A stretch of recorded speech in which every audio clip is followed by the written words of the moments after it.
Hey friends, happy Wednesday morning. It is going to be a beautiful, beautiful day. Just wanted to share something that was on my heart this morning, something that I really, really hope blesses you. In part of my Bible study this morning, I'm still in Luke 12, starting in verse 35. Jesus is talking about being ready for his return. And he tells the disciples, he says, be dressed, ready for service, keep your lamps burning, so that when the master returns from the wedding banquet, that you will be ready to open up the door for him. Now I'm paraphrasing, but in some other translations, it says, stay alert and be ready, or have your loins girded. And what that means is if you had a tunic and you were ready to run a race, or you had to be ready for action or for battle, you would already have your loins girded, which means that you would have had your tunic pulled up and tied so that your legs were free to do battle or to run. And this is what Jesus is talking about. But in the previous verses, Jesus is saying, in order to be dressed and ready for service, you have to be kingdom minded.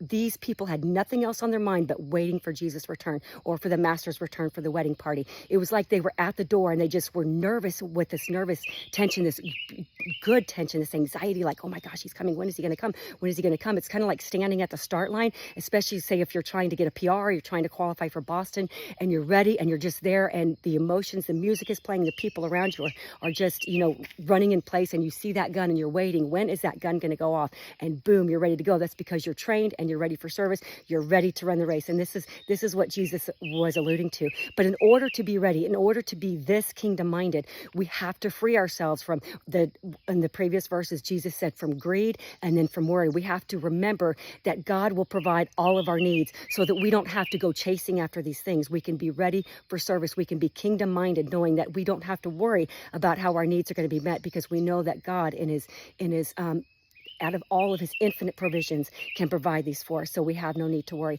So guys, I really, really hope that blesses you, and I hope it reminds you, as Jesus goes on to say, that he is coming back at a time when no one knows. And he gives them this warning. He said, if the master of the house knew what time someone was going to break in, he'd be ready for it. But since we don't know the exact time, but we can see by the signs all around us, we must be dressed and ready for service. We must free ourselves from the greeds and the worries of this world, so that we can be standing at the door ready and have our lamps shining bright for those to see, so that we can beckon all to come and to be ready for his glorious return. So guys, I really, really hope that blesses you. I'm going to finish up my run, get off to the best job ever. It's going to be a great day.